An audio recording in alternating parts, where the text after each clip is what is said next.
going on, guys? John with Monroe Landscaping. We're out here on Whitewood Lake today in Hamburg Township. This is a project that our team recently completed.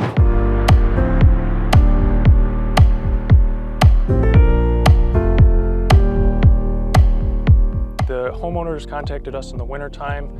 They had a pre-existing patio that had failed. There were some walls around the sides that had fallen out. It was two-tiered, wasn't very usable.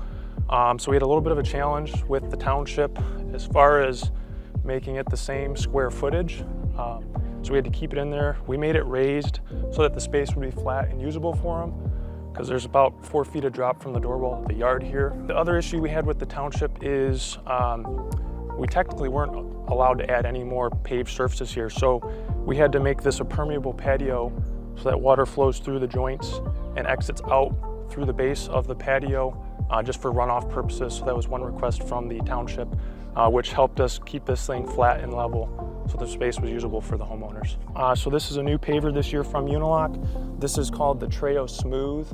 And we went with this product because the homeowner wanted a gray smooth paver, and it also had to be permeable. It's a little bit smaller scale paver with lots of joints so that water can flow through there.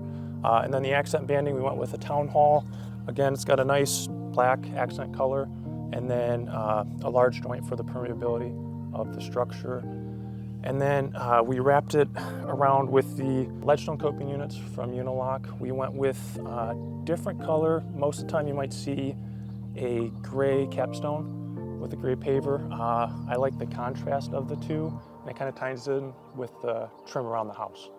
So if you look at the staircase here, one really neat feature that we did that I really liked was just this small detail.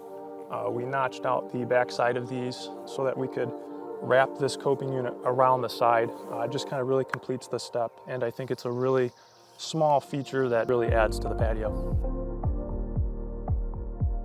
All right, so for the actual wall portion of the patio, we used Uniloc's Eucara wall system. So behind these panels, these are actually fascia plates, so these clip onto the larger backers.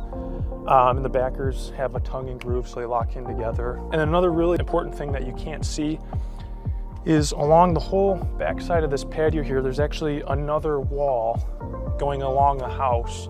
And it's a very important thing. And the reason we did that is, for one, keeping the pressure of all this material off of the house. And then also some of the siding you can see goes down here. That kind of creates a little bit of an air gap, so there's no moisture getting locked down there. There's no rotting siding. And if they do ever need to replace this in the future, it's accessible. You can pull up these pieces of wood. There's probably maybe a 1/2 inch gap there just for airflow.